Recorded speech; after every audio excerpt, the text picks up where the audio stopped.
나.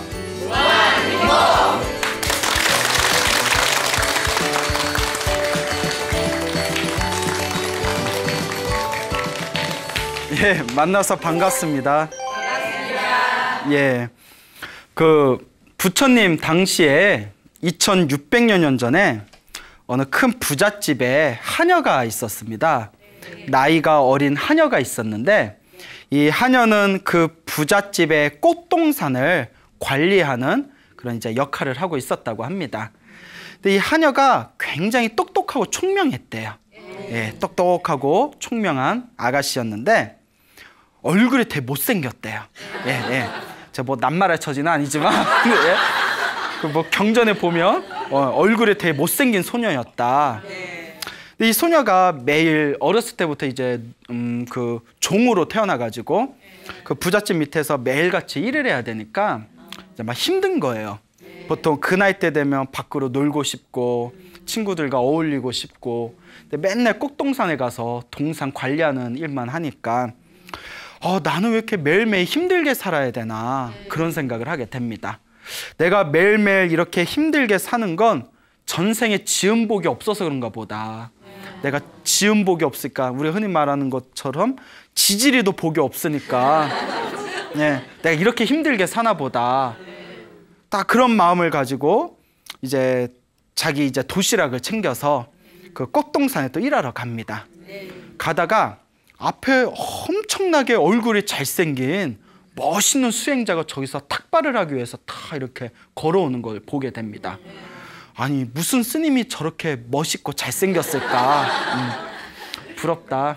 네. 자, 그래서 멋있고 잘생긴 이제 스님이 지나가니까 내가 이렇게 힘들게 사는 건 전생에 지어놓은 복도 없고 공덕도 없어서 그런 거니까 내가 복을 좀 짓자. 그래서 자기가 먹을 정심 도시락을 그 스님에게 탑발을 올립니다. 예. 지금이야 뭐 한 끼 안 먹으면 어때? 다이어트 삼아서 안 먹으면 되지 하겠지만 옛날에는 밥 한 끼 먹는 게 일이었잖아요. 근데 자기가 먹을 그 한 끼 분량을 그 도시락을 그 스님에게 다 공양을 올리고 나서 아, 내가 복을 지었다라는 기쁜 마음으로 이제 동산에 들어가서 열심히 일을 합니다. 그 사람이 그런 것 같아요. 뭔가 기도를 열심히 했거나 아니면 뭐 하루 굉장히 좋은 착한 일을 하면 굉장히 마음에서 기쁨이 샘솟지 않습니까? 그래서 즐거운 마음으로 일을 하고 있을 때 때마침 그 꽃동산에 웬 남자가 쑥 들어오는 거예요. 땀을 뻘뻘 흘리면서 남자가 들어왔는데 남자가 얼굴에 땀을 뻘뻘 흘리고 피곤한 기색이 가득한데 그 입은 옷을 보니까 굉장히 지체 높은 그런 가문의 젊은이로 다 보이는 겁니다. 예? 그 옷이 날개란 얘기가 있잖아요. 예? 딱 봤다, 옷이 장난이 아닌걸? 예? 그러니까 이거 머리가 똑똑하고 총명한 우리 이 하녀가 아, 저 높은 가문에서 오신 귀족 같다. 내가 좀 잘 보살펴 드려야 되겠다 생각이 들어서 그 힘들고 지쳐 보이는 그 남자를 데리고 이제 나무 밑에 시원한 그늘에 이제 앉힙니다. 이제 물을 갖다 주고, 예, 수건에다가 다 물수건을 짜가지고 이제 땀 닦으라고 갖다 주고, 그리고 발을 다리가 아파 보이시네 하고 막 다리도 막 주물러 주고, 그리고 이제 막 신발 벗겨서 막 발도 닦아주고, 예? 그때는 이제 하녀였으니까 옛날 하녀들은 그런 게 생활화돼 있잖아요. 그러니까 뭐 자꾸 안마해 드릴게요, 안마해주고 발 닦아주고 시원한데 낮잠 좀 주무세요, 저거 몸 좀 주물러 드릴게요 하니까 이 남자가 얼굴도 못생긴 게 막 부담스러운 거예요. 예? 예? 그 남자는 똑같아. 예? 예? 예? 얼굴도 못생겼는데 왜 이러지? 예? 됐어, 물만 줘. 그런데 옆에서 마치 입안에 혀가 굴러가는 것처럼 자기 마음에 쏙 드게 세심하게 배려를 해주는 모습을 보고 이 남자가 감동을 받습니다. 야, 이 여자 보통이 아닌걸? 예? 그러니까 이제 그 여자의 치명적인 매력에 빠져들게 돼요. 예, 예, 되게 좋아하시네. 예? 판무파탈, 예, 맞아요. 그러니까 너무 얼굴 역시 사람은 외모로 볼 게 아니구나. 어쩜 저렇게 배려심이 깊을까 하고 있을 때 웬 또 한참 시간이 지난 뒤에 웬 남자들이 또 우르르 하고 그 숲으로 들어오는 거예요. 그래서 이 하녀가 깜짝 놀라서 왜 남자들이 저렇게 우르르 몰려오지 하는데 갑자기 그 누워있는 남자한테 왕이시여 하면서 이렇게 절을 올리는 거예요. 저희가 그만 왕을 놓쳐서 이렇게 하마터면 왕께서 길을 헤매시다가 잘못될까 봐 너무 걱정했습니다. 저희들이 신경 쓰지 못한 저희들을 문책해 주십시오. 왕이시여 이러니까 그때 하녀가 이 나라의 왕이신 파사이 왕이었구나. 예, 왕이 파사이게요. 파사이 왕. 이 왕이 성격이 엄청 흉폭하대요. 경제 보면 성격이 거칠고 다혈질이고 포악하다고 나와요. 그래서 이름이 빠샤잖아요. 빠샤. 예? 빠샤. 예? 그래서 파사이 왕이에요. 예? 빠샤 그래가지고. 예, 예. 그래서 제 말에 너무 신경 쓰지 마세요. 예, 예. 파사이 왕인 걸 알고는 그 소녀가 하녀가 제가 어른을 몰라뵈고 왕을 몰라뵈고 제가 실수를 했습니다 하면서 그 자리에서 다 절을 올리는 거예요. 근데 이제 왕이 주섬주섬 옷을 입고 가려는데 그 소녀가 하녀가 너무나 고마운 거예요. 내가 너에게 상을 내리고 싶은데 너의 소원이 무엇이냐? 예? 하나만 골라봐라. 그러니까 여러분 뭘 선택하시겠어요? 예? 로또? 예? 인생에 한 번 오는 조로의 기회잖아요. 이 소녀가 담과 같이 소원을 빕니다. 왕이시여, 저는 평생 하인으로 살아왔는데 자유의 몸이 되고 싶습니다. 예, 자유의 몸이 되면 어디 갈 데는 있냐?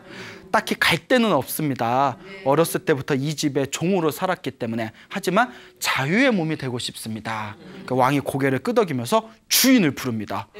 주인이 파사이 왕이 부르는데 덜덜덜덜 떨면서 가니까 혹시 무슨 하녀가 실수했는 줄 알고 이제 왕이 다 자초지종을 다 얘기한 뒤에 이 하녀를 내가 데려가고 싶은데 괜찮겠느냐? 이 왕이 데려가신다는데 얼마든지 데려가시려고. 근데 왕께서 이쪽 취향이십니까? 예? 예? 아니 아무리 내 하녀라지만 그렇게 별로 추천하고 싶은 그 스타일은 아닌데 원하신다면 저희 집에 더 예? 그 왕께서 아니라고, 너무나 그 배려심이 깊어서 내가 마음에 든 거라고. 왕께서 원하신다면 데려가십시오. 그 왕이 또 체면이 있는데 어떻게 공짜로 데려가요? 그렇잖아요. 큰 이제 상을 내려가지고 큰 값을 쳐서 이제 그 소녀를 이제 자기 궁궐로 데려가게 됩니다. 자, 너는 이제부터 자유의 몸이지만 어디 갈 데가 없다면 궁녀로 살면 그래도 먹고 입고 살아가는 게 편안할 테니까 궁녀로 들어오거라 하고 궁궐로 데려가요. 왕이 어디 사냥을 가서 여자 하나를 데려온다는 얘기를 듣고 왕에게 그 당시에 500명의 왕비가 있었대요. 예, 예, 500 왕비가 있었는데 지금 짜증나 막 이런 표현이 아니 2600년 전이잖아요. 2600년 전. 예, 그때 남성 우월 사상이 가득하던 그래요. 진짜 진정하세요? 500명의 왕비가 있었는데 왕비들이 난리가 난 거예요. 그 옛날에 그 막장 드라마 보면 여자의 적은 여자다 이런 말 있잖아요. 그 난리가 난 거예요. 도대체 어떤 여자길래 사냥을 가서 왕이 직접 데려왔을까? 그 왕비들 막 창문에서 누구야 하고 봤는데 딱 보더니 에이 막 이런 분위기 있잖아요. 예? 아니 뭐야? 어디서 식물을 데려왔네. 예? 그게 이제 마음이 놓인 거예요. 예? 그렇게 못생겼나 봐요. 약간 우스갯소리로 얘기했지만 그렇게 얼굴이 좀 못난 편이었나 봐요. 그 500 왕비들은 이제 안심을 하고 궁녀로 들어갔는데 그런 얘기가 있대요. 예쁜 여자하고는 3년을 살 수는 있고 3년을 살 수 있고, 그리고 요리 잘하는 여자하고는 30년을 살 수 있다. 그런데 성격 좋은 여자하고는 평생을 친구처럼 살 수 있다. 동감하십니까? 예. 그런데 요리도 못해. 성격도 더러워. 예? 외모도 엄청나게 예쁘지도 않아. 그럼 어떻게 해야 되나? 출가하셔요. 예. 부처님은 누구라도 다 맞이하시니까 웃자고 한 말이고. 그러니까 너무나 성격이 좋고 무엇보다 항상 왕을 편안하게 해주는 거예요. 예? 그래서 아주 배려심도 깊고 왕이 원하는 걸 말하지 않아도 옆에서 총명하고 그 마음을 잘 쓰고 왕을 항상 편안하게 해주니까 왕이 저절로 자꾸 누구만 찾게 돼요. 그렇죠. 그 하녀만 찾게 됩니다. 그래서 그 하녀를 그 말리동산에서 데려왔다 해서 말리까라고 이름을 지어줍니다. 말리까요. 네? 네? 자꾸 그래서 말리까라고 불리게 되는데 이제 말리 부인이라고도 불려요. 그러니까 솔직히 왕이니까 어렸을 때부터 예쁜 여자는 다 섭렵하지 않았겠어요? 그러니까 이제 예쁘고 뭐고 그것보다 편안한 여자를 찾게 되는 거예요. 예? 그러니까 이제 완전 남자도 숙성이 됐어. 예? 어렸을 때는 음료수를 좋아하고 좀 이제 대학교에 가면 맥주를 좋아하다가 이제 남자도 이제 인생의 연륜이 느껴지면 그 생소주, 생소주를 즐기게 된다면서요. 그 여자도 이제 예쁜 여자보다는 마음 편안한 말리카 부인에게 의지하게 되고 그러다가 자연스럽게 몇 년이 지난 뒤에 500왕비의 제1왕비가 됩니다. 말리카 부인의 인생 역전이에요. 인생 역전이에요. 예? 저는 이 이야기가 사실이라면 빌 게이츠보다 이 여자가 더 위대한 것 같아. 아니 어떻게 그 궁궐에서 한나 그 신분이 미천한 여자가 500왕비들을 뛰어넘고 제1왕비가 되잖아요. 제1왕비가 된 이 말리카 왕비, 말리카 부인은 모든 부와 권력과 명예를 얻게 됩니다. 어느 날 그 시원한 바람을 맞으면서 누각에서 허공을 바라보다가 문득 이런 생각을 일으킵니다. 도대체 어떤 인연으로 나같이 꽃동산을 관리하던 미천한 하녀가 이 거대한 국가의 제1왕비가 되었을까? 도대체 어떤 원인으로, 어떤 이유로, 어떤 인연으로 내가 이렇게 큰 복을 누리게 된 걸까? 그 고민에 빠지게 됩니다. 그러다 문득 자기가 꽃동산에서 파사이 왕을 처음 만나기 전에 아침에 한 스님을 만나서 자기가 공양을 올리면서 제가 큰 복을 얻게 해주십시오라고 간절하게 복을 지었던 그때의 광경이 딱 떠오릅니다. 그 스님께 공양을 올렸기 때문에 내가 이렇게 큰 복을 얻었나 보다. 그래서 이제 시녀들을 부릅니다. 이렇게 생긴 스님이 몇 년 전에 어디 말리 그 동산에 계셨고 엄청 키가 크시고 잘생겼고 멋있고 뭐 몸에서 막 빛이 나는 것 같고 그러면서 찾아라. 예? 그럼 이제 막 찾았겠죠. 그 이제 시녀들이 이제 며칠 후에 왕비님께서 얘기한 그런 스님이랑 똑같은 분을 찾았습니다. 그분이 누구시냐? 석가모니 부처님입니다. 이러는 거예요. 그때 부처님을 만났던 거예요. 예. 그러니까 부처님, 석가모니 부처님이었냐? 야, 그냥 지나가다가 만난 게 부처님이었어. 예? 그러니까 잘 될 사람은 어떻게든 잘 풀려. 예? 잘 될 사람은. 제가 항상 하는 얘기가 있잖아요. 노력도 중요하지만 뭐 노력은 배신하지 않는다 하잖아요. 어른들이 그런데 살다 보면 노력도 배신한대요. 누구보다 노력했는데도 일이 안 풀릴 땐 안 풀리잖아요. 그런데 불교적인 관점에서 보면 결국 뭐가 있어야 된다? 복이 있어야 돼요.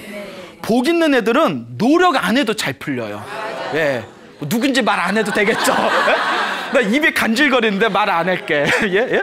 그 아무리 그냥 뭐 부모 잘 만나고 소위 금수저라고 하잖아요. 불교에서는 금수저도 전생에 복을 지었기 때문에 금수저로 태어날 수 있는 거라고 하거든요. 만약 내가 어렸을 때 살아왔던 나의 삶이 조금 힘들고 팍팍한 부분이 있었다면 불교적인 관점에서 봤을 때 내가 전생에 복을 많이 짓지 않았구나. 그러니까 이번 생에라도 내가 열심히 복을 짓는 삶을 살아야 되겠다. 여러분들 그렇게 인과 업보를 믿으셔야 됩니다. 그렇다고 복이 많은 사람들이 꼭 좋은 게 아니에요. 경전에도 나오지만 지혜가 없는데 복만 많으면 사람이 교만해져서 이번 생에 나쁜 업을 많이 짓게 된답니다. 불교에서는 강력한 번뇌, 악업 중에 하나가 교만이거든요. 자만심. 그렇기 때문에 이번 생에 교만한 업은 다음 생에 또 힘들고 괴로운 삶을 살게 된다고 합니다. 근데 우리 주변에 보면 막 돈도 많고 권력도 강하고 막 명예도 엄청 높은데도 굉장히 겸손한 사람을 주변에서 보기가 힘들지 않습니까? 그렇기 때문에 복이 많은 만큼 지혜도 갖추어야 된다라고 불교에서는 이야기하고 있습니다.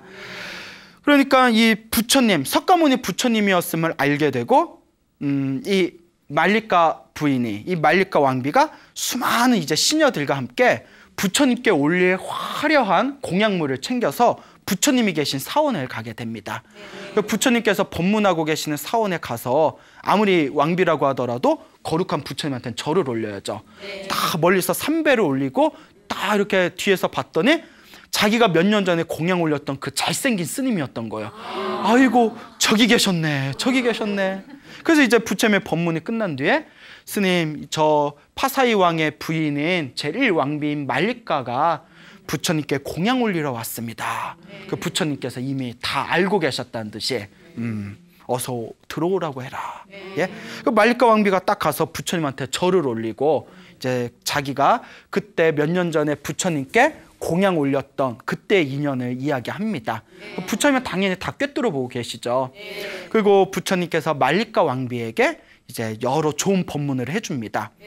부처님의 법문을 듣고 감동을 받은 말리카 왕비가 부처님께 다음과 같은 질문을 올립니다. 거룩하신 부처님이시여, 저는 오랫동안 마음 한구석에 항상 큰 고민과 궁금증이 있었습니다. 부처님께 제가 여쭙고자 하니 저에게 지혜를 주십시오. 거룩하신 부처님이시여, 저의 질문은 다음과 같습니다. 왜 똑같은 사람인데 어떤 사람은 예쁘게 태어나고 왜 어떤 사람은 못생긴 겁니까? 그게 상처였나 봐, 자기는. 예? 누구나 자기만의 트라우마가 있잖아요. 왜 똑같은 사람인데 어떤 사람은 부자로 살아가고 어떤 사람은 가난하게 살아갑니까? 왜 똑같은 사람인데 어떤 사람은 지체가 높은, 신분이 높은 사람들에게 우러르름을 받으면서 살아가고 왜 똑같은 사람인데 어떤 사람은 천대받으면서 살아갑니까? 그러니까 이 세 가지 질문을 던집니다. 와, 똑같은 중생, 똑같은 인간인데 왜 누구는 예쁘게 태어나고 누구는 못생기게 태어났을까? 왜 누구는 부자로 살아가고 누구는 가난하게 살아갈까? 왜 누구는 공경받으면서 살아가고 누구는 천대받으면서 살아갈까? 그때 부처님께서 다음과 같이 말씀하십니다. 말리카요, 전생에 화를 많이 내는 사람은 이번 생에 못생긴 외모를 얻게 된다. 예. 전생에 사람들에게 베풀지 않고 욕심으로 인색한 삶을 살았던 사람은 이번 생에 가난한 삶을 살아가게 된다. 베푼 게 없기 때문이죠. 전생에 다른 사람을 시기하고 질투하는 사람은 이번 생에 사람들에게 천대받는 삶을 살아간다. 이와 같다 말릴까요? 전생에 사람들에게 화를 내지 않고 항상 마음을 잘 쓰면 이번 생에 아름다운 외모를 얻게 된다. 이번 생에 여러분들 화 많이 내셨어요? 적게 내셨어요? 많이 냈어요. 막 짜증 이빠이 내면서 내가 우습게 보여? 막 이러면서 화를 내지 않는 사람은 아름다운 외모를 얻게 되고 항상 사람들에게 보시하고 베푸는 사람들은 다음 생에 부유한 과보를 얻게 되고 남이 잘 되는 걸 보고 시기하고 질투하지 않고 남이 잘 되는 걸 보고 같이 기뻐해 줄 줄 아는 사람은 다음 생에 사람들에게 항상 존경받는 삶을 살게 된다. 말릴까요? 이 모든 게 인과 업보이니라. 자기가 지은 선업은 자기가 지은 선업대로, 자기가 지은 악업은 자기가 지은 악업대로 받는 것이다 라고 했을 때 말리카가 감동으로 눈물을 줄줄 흘립니다. 그 다음과 같이 얘기합니다. 거룩하신 부처님이시여, 저는 부처님의 말씀에 조금도 의혹이 없습니다. 부처님의 말씀을 거울 삼아 저를 보니 저는 전생에 화를 많이 냈나 봅니다 라고 자기 고백을 합니다. 그러면서 거룩하신 세존이시여, 저는 지금부터 이날로 제 목숨이 끊길 때까지 세 가지의 서원을 지키겠습니다. 첫째, 절대 화를 내지 않겠습니다.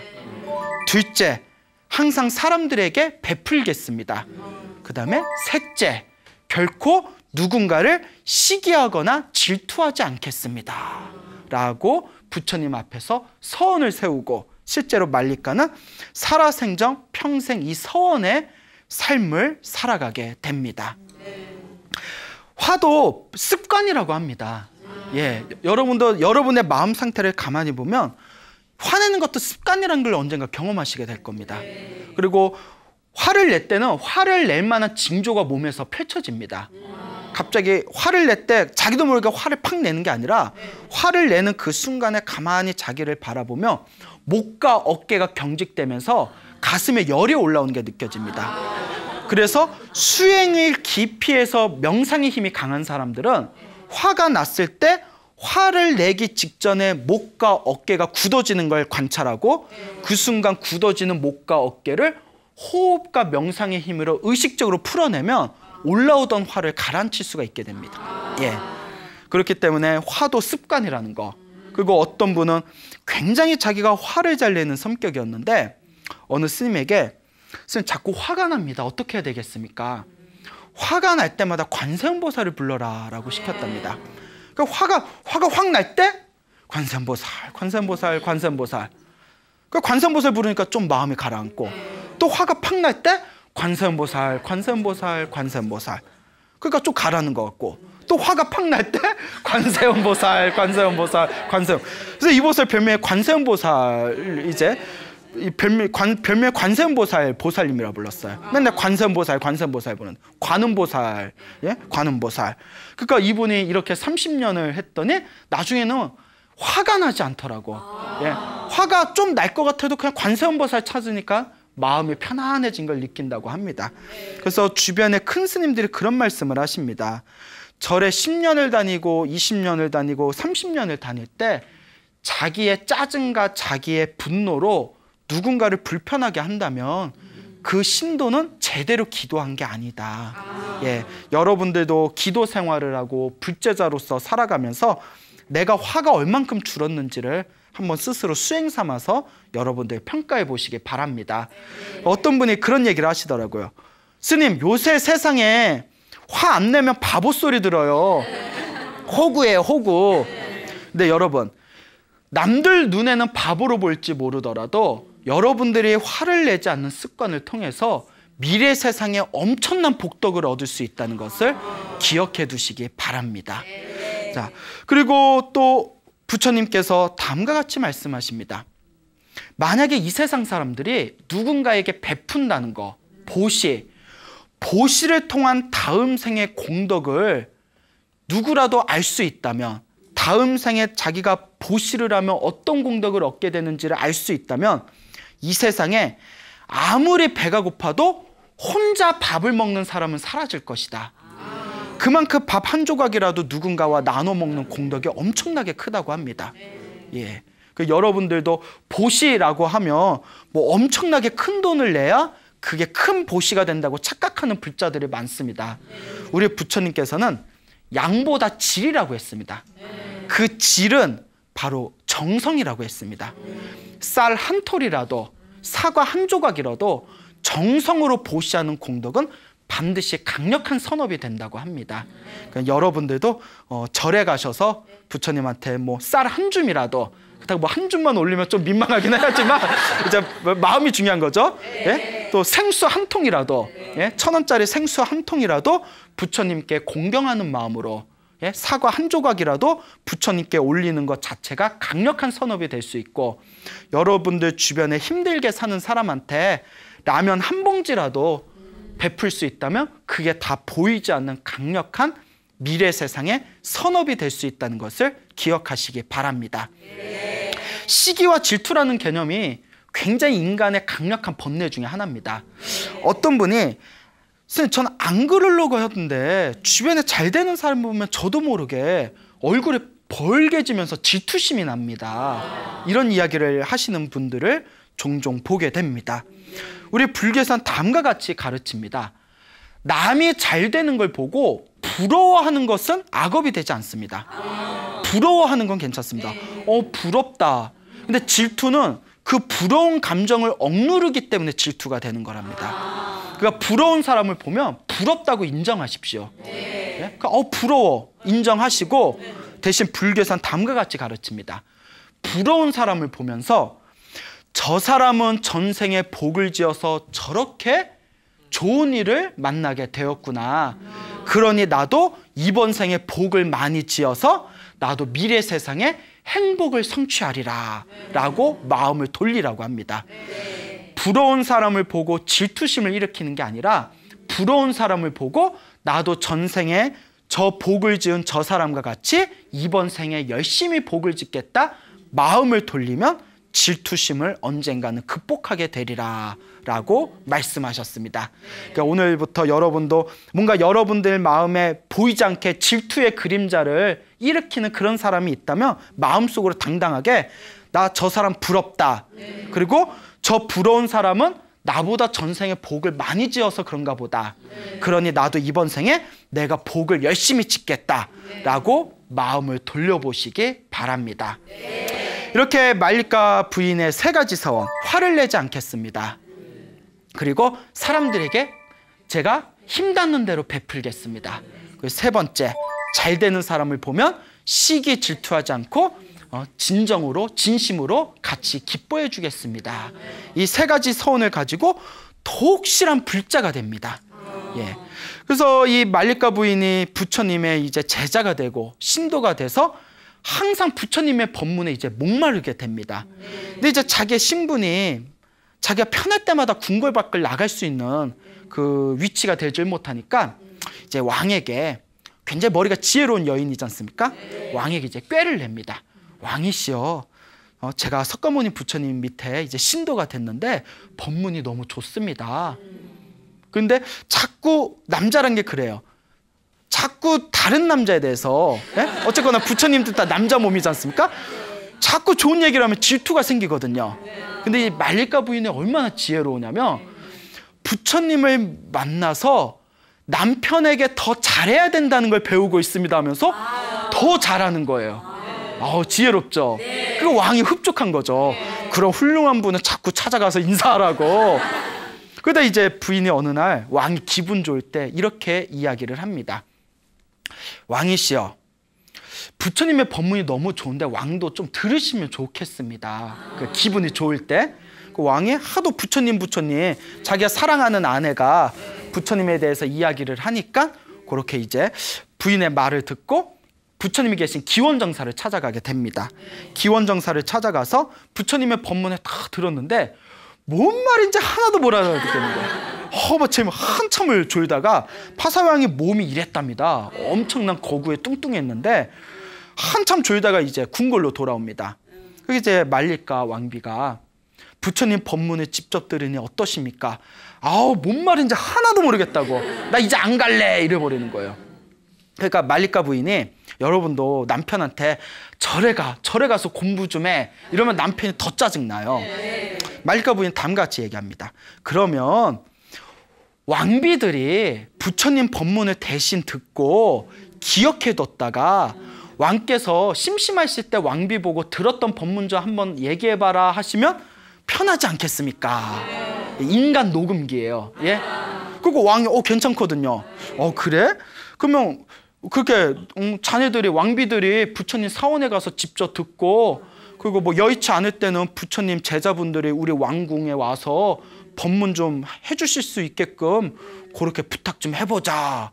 그 날로 이제 말리카 왕비가 뭐 때로는 직접 왕궁에 가서 법문을 듣기도 하고, 그게 여의치 않을 때는 부처님께 부탁드려서 부처님의 수제자 중에 한 분이었던 아난존자, 아난스님께서 직접 궁궐로 와서 편하게 법문을 들을 수 있었다고 합니다. 그러니까 굉장히 지혜로운 여인이었죠. 말리카 왕비의 지혜를 엿볼 수 있는 또 재미난 일화가 하나 있습니다.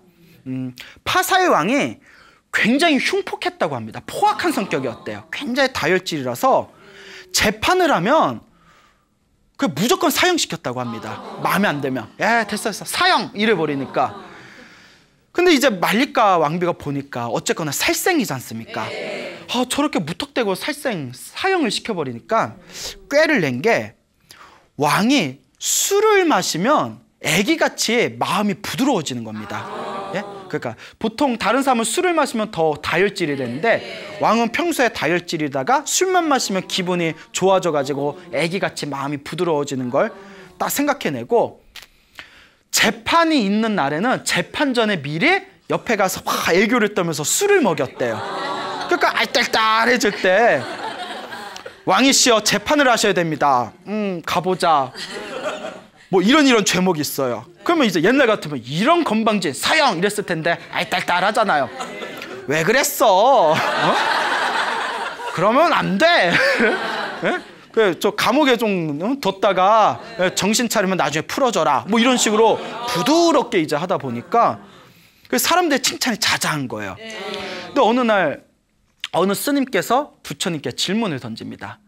부처님의 5개 중에 하나가 술 마시지 말란데 말리까 왕비는 자꾸 왕에게 술을 마십니다. 술을 자꾸 줍니다. 이거 음주계에 어긋나는 거 아닙니까? 이거 애매한 거예요. 근데 우리 부처님의 여러분 엄청난 합리주의자세요. 당신 계율에 대해서도 굉장히 논리적이고 합리적인 분입니다. 제가 중노릇하면서 승려로서 스님 노릇하면서 가장 탁월한 선택 중에 하나가 저 유런에 들어간 거였다는 생각이 드는데요. 그 송광사 유런에서 정말 좋은 스승님들 밑에서 좀 좋은 공부를 했는데 그 스님들이 지켜야 하는 계율을 보면 계율 공부를 안 했을 때는 왜 이렇게 부처님은 하지 말라는 게 많았을까 했는데 나중에 계율 공부를 제대로 해보니까 부처님이 굉장히 합리적으로 계율을 만드셨구나 라는 걸 느끼게 되었습니다. 부처님께서 그때 이와 같이 말씀하십니다. 술 마시지 말라고 한 것은 더 큰 실수를 막기 위한 구속의 장치였다. 하지만 말리까는 사람을 죽이는 살생을 막기 위해서 술을 마시게 한 것이다.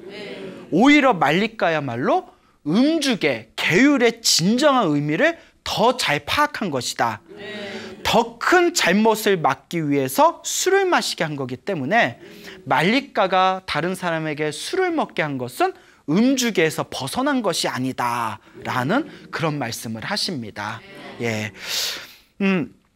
왕이 굉장히 말리까 부인을 사랑했어요. 말리까 부인이 너무 좋은 거예요. 그 말리까 부인한테 한번은 남자가 좀 왠지 자기 존재를 사랑받고 싶어하는 그런 게 있잖아요. 뭐 여자도 그렇고 남자나 여자나 인간은 그런 게 있을 텐데 자기 말리까 부인에게 질문을 던집니다. 당신은 왕비, 당신은 자기 자신보다 더 사랑스러운 존재가 있습니까? 라고 질문을 던져요. 자, 모범 답안은 뭐였을까요? 아닙니다. 저는 저 자신보다 누가 더 사랑스럽습니다? 왕이 더 사랑스럽습니다. 라는 이제 모범 답안. 예? 답은 이미 정해져 있다. 근데 말리까 부인이 이렇게 이야기합니다. 세상에서 자기 자신보다 더 사랑스러운 존재는 없습니다. 그러면서 왕께서는 왕 자신보다 더 사랑스러운 존재가 있습니까? 그러니까 왕도 없지? 아유, 네 말이 맞다. 그러고 방으로 돌아왔는데 기분이 나빠. 예? 그렇잖아요. 빈말이라도 저는 왕이 더 소중하죠. 제 한 몸 갈기갈기 찢겨도 왕을 위해서라면 뭐 이런 멘트 있지 않습니까? 예? 그러니까 그 연애 같은 거는 지금 세대한테 배워야 될 것 같아요. 왕이 조금 서운한 마음이 들어서 어느 날 부처님을 이제 만나 뵙게 됩니다. 그 부처님한테 부처님 얼마 전에 말리까 왕비한테 자기 자신보다 더 소중한 존재가 있냐고 물어봤더니 자기 자신보다 더 사랑스러운 존재는 없습니다. 왕께서는 왕 자신보다 더 사랑스러운 존재가 있습니까? 라고 물었을 때 저도 생각해 보니까 나 자신보다 사랑스러운 존재는 없는 것 같다라고 대답을 했습니다. 하고 부처님한테 이야기를 했더니 부처님께서 다음과 같이 말씀하십니다. 말리까 왕비의 대답은 너무나 훌륭한 대답입니다. 왕이시여 생각해 보십시오. 사방을 아무리 둘러보아도 사실 자기 자신보다 더 사랑스러운 존재는 없습니다. 예를 들어서 여러분들도 한번 생각해 보세요. 여러분들 자식 너무나 사랑스럽죠? 누구 자식이니까? 그렇죠. 나의 자식이니까. 나라는 게 들어가잖아요. 여러분 남편이나 아내 너무 사랑스럽죠? 표정 안, 대답 안 하신 분들 계시는데 대답했다 치고 여러분들 나의 아내고 나의 남편이니까 사랑스러운 거잖아요. 그와 같이 사방을 둘러보아도 나 자신보다 사랑스러운 존재는 없습니다. 나 자신이야말로 가장 사랑스러운 존재입니다. 모든 중생이 각자 자기 자신을 사랑하기 때문에 정말 자기 자신을 사랑하는 존재는 또한 남을 해쳐서는 안 됩니다. 이게 바로 우리가 말하는 내가 하기 싫은 일은 남에게도 시키지 말라는 인류의 가장 보편적인 윤리 도덕이 아니겠습니까? 그때 이제 왕이 비로소 그 왕비의 대답에 대한 서운함에서 벗어났다고 합니다. 왕하고 말리카 왕비하고 굉장히 금실이 좋았는데도 그 밑에 딸이 하나만 있었나 봅니다. 그런데 우리 2600년 전이다 보니까 여자를 굉장히 좀 낮게 보던 시대였잖아요. 그러다 보니까 특히 인도는 그런 게 굉장히 심했대요. 여자를 여자 취급을 하지 않았대요. 그거는 이제 뭐 똑같아요. 저기 중동에서도 뭐 우리나라 뭐 요 중국권에서도 또 인도에서도 2000년 전에는 여자라는 존재를 굉장히 이제 하등한 존재로 봤던 그런 뭐 우리 인류의 입장에서 보면 그런 좋지 못한 사고방식이 그땐 다 있었죠. 사랑하는 말리카 왕비였지만 그때 딸을 낳았답니다. 그렇게 왕이 서운해했대요. 예, 섭섭했대요. 예? 딸을 낳았어. 예? 그래서 이제 나중에 부처님한테도 말리카 왕비가 딸을 낳았어요 이러는 거예요. 부처님 입장, 부처님은 완벽하게 남자와 여자라는 구분을 떠나서 중생 자체를 모든 중생을 이제 사랑하던 분이었으니까 그 왕의 푸념이 얼마나 참 이렇게 보면 어리게 느껴졌겠어요. 근데 이제 부처님께서 왕에게 좋게 타일릅니다. 왕이시여, 이 세상에는 남자보다 더 지혜로운 여자가 있는 법입니다. 그러니 딸을 낳았다고 너무 그렇게 마음에 두지 마십시오. 예? 이 딸이 나중에 더 지혜로운 존재가 그 어떤 남자보다도 지혜로운 아이가 될 수 있지 않겠습니까?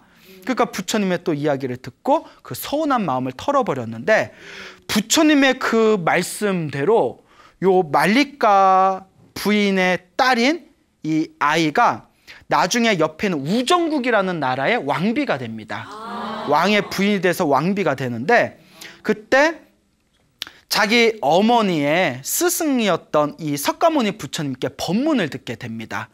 그때 이 말리카 부인의 딸에게 해준 부처님의 이 위대한 법문이 나중에 승만경이라는 이름으로 승만경, 예, 승만 부인에게 해준 경, 그래서 승만경이라는 이름으로 지금까지 내려오고 있는데 대승불교 경전의 가장 중요한 경전으로 손꼽히는 경전입니다. 그러니까 아주 중요한 내용을 제대로 당신의 말씀을 이해할 수 있는 말리카 부인의 딸에게 그 지혜로운 그 부처님의 승만경이라는 이름으로 대승불교의 핵심이 되는 가르침을 전하게 됩니다. 그러니 정말 이제 지혜로운 여인으로 성장해 되었음을 우리가 생각해 볼 수 있을 겁니다. 그런데 여러분, 이렇게 엄청나게 복을 지었던 말리카 부인이 죽은 뒤에 지옥에 떨어집니다. 예, 두둥 반전이 있죠. 네. 끝까지 또 들어보셔야 돼요. 말리카 부인이 그렇게 복을 많이 쳤는데 살아생전에 왕에게 거짓말을 한번 한 적이 있었답니다. 그런데 말리카 부인은 너무나 순수하고 계율을 잘 지키는 사람이다 보니까 5가지 계율 중에 거짓말하지 말라라는 내용이 있지 않습니까? 자기가 왕에게 거짓말을 하나 한 게 계속 가슴에 걸린 거예요. 근데 우리 같으면 거짓말한 것도 잊어버릴 텐데 너무나 순수하다 보니까 그때 왕에게 왜 거짓말을 했을까? 내가 거짓말한 걸 부처님이 다 꿰뚫어 보고 있을 텐데 부끄럽다, 창피해 하고 죄책감이 가슴 한가운데 남아 있었대요. 그런데 죽으면서 이 말리카 부인이 죽으면서 자기가 살아생전에 부처님과 부처님의 제자들을 위해서 열심히 선업을 지었던 그 기쁜 마음을 일으켰어야 되는데 하필이면 죽을 때 내가 왜 왕에게 거짓말을 하고 계율을 어겼을까 하는 죄책감을 일으키면서 목숨이 끊겼답니다. 그 죄책감의 에너지에 의해서 지옥에 떨어지게 됩니다. 자, 그런데 왕이 자기가 너무나 사랑하는 말리카 부인이 죽고 나서 가장 제일 먼저 부처님께 갑니다. 부처님, 우리 가장 사랑하는 나의 아내 말리카가 어느 천상세계에 태어났습니까? 그러니까 지옥에 떨어졌다는 건 의심조차 안 하는 거죠. 천상세계 어디에 태어났습니까? 라고 질문을 하기 위해서 부처님께 갔는데 부처님께서는 거짓말을 안 하시거든요. 그 마음을 다 꿰뚫어 보신 거예요. 지금 왕이 나한테 오고 있구나. 말리카가 죽어서 어디에 태어난지 물어보겠구나. 내가 사실대로 지옥에 떨어졌다라고 얘기하면, 아니 말리가처럼 열심히 복을 지은 사람이 지옥에 떨어졌다니, 부처님이 말한 인과 업보도 없고 선업도 없고 복도 없고 공덕도 없는 것이구나 라는 사특한 견해를 일으키게 될 거다. 그리고 더 이상 복 짓는 짓을 하지 않을 거다. 그러다가 그 상태에서 파사이 왕이 죽으면 파사이 왕도 죽은 뒤에 부처님의 인과 업보를 비방한 죄로 지옥에 떨어지게 될 거다.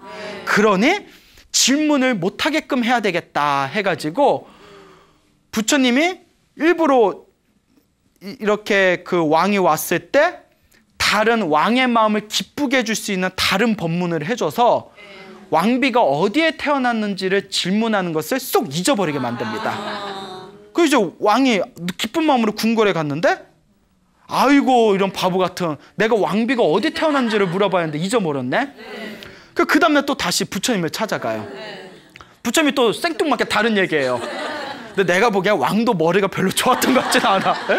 부처님이 딴 얘기 하신다고 거기에 또 쏙 빠져가지고, 아이고 우리 부처님, 위대한 부처님, 또 궁전으로 와서 또 그걸 쏙 잊어버려요.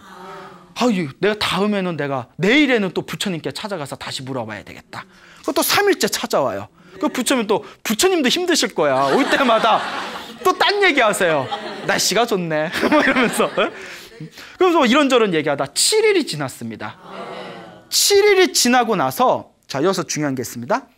우리 인간 세상에서 7일이 지나고 나서 말리가 왕비가 지옥에서 죽어서 천상세계에 태어나게 됩니다. 예, 도솔천이라는 천상세계에 태어나게 돼요. 가장 살기 편안한 세상 중에 하나입니다. 그런데 인간 세상에서 7일이 지난 뒤에 도솔천에 태어났기 때문에 지옥에서는 잠깐 태어난 거래요. 예, 인간 세상 시간의 개념과 지옥의 시간의 개념은 틀리기 때문에 인간에서 100년은 지옥에서 뭐 1분 같은 존재래요. 그러니까 인간에서 7일이니까 지옥에서는 잠깐 떨어졌다가 바로 천상세계에 태어난 거죠. 근데 인간 세상에서는 며칠이 지났다? 7일이 지났다. 그때서야 비로소 부처님께서 왕에게 진실을 이야기해야 되겠구나. 그 일부러 다 혼자 탑발을 들고 왕궁에 가십니다.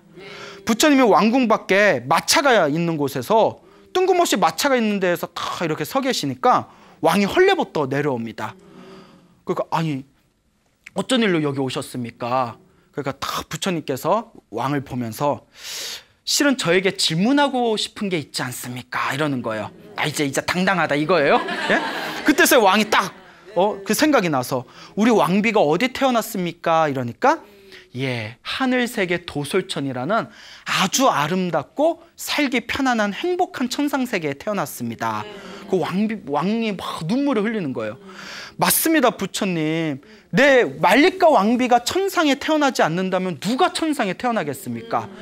말리가 왕비는 어디에 있든 어디에 서 있든 간에 내일은 부처님께 이걸 공양해야겠다. 내일은 부처님을 위해서 이것을 해야 되겠다. 항상 입버릇처럼 얘기했습니다. 말리가 왕비는 오직 부처님께 공양 올리는 것만을 생각하면서 살아왔습니다. 말리가 왕비가 아니면 누가 천상에 태어나겠습니까? 하고 너무 기뻐하는 거예요. 그러면서 하는 얘기가, 그런데 말리가 왕비가 없으니 제가 너무 슬픕니다. 살아도 산 것 같지가 않습니다. 이러는 거예요. 예, 여러분들 남편들도 여러분들 없으면 예? 스님 우리 아내가 없으니까 살아도 산 것 같지가 않습니다. 아마 이러시겠죠. 예, 믿음을 가집시다. 그러니까 부처님께서 다음과 같이 말씀하십니다. 살아있는 사람은 언젠가 헤어질 수밖에 없습니다. 모든 것은 변하기 마련입니다. 왕이시여, 요 마차는 누구의 마차입니까? 우리 할아버지의 마차입니다. 요 마차는 누구의 마차입니까? 우리 아버지의 마차입니다. 요 마차는 누구의 마차입니까? 네, 저의 마차입니다. 보십시오, 왕이시여. 할아버지의 마차는 아버지의 마차보다 더 낡아 보이고 아버지의 마차는 왕의 마차보다 더 낡아 보이지 않습니까? 모든 것은 변하기 마련입니다. 이 세상에서 영원히 변하지 않는 것은 오직 부처님의 법인 진리뿐입니다. 라고 얘기하십니다. 그리고 부처님께서 다음과 같이 개송을 설하십니다.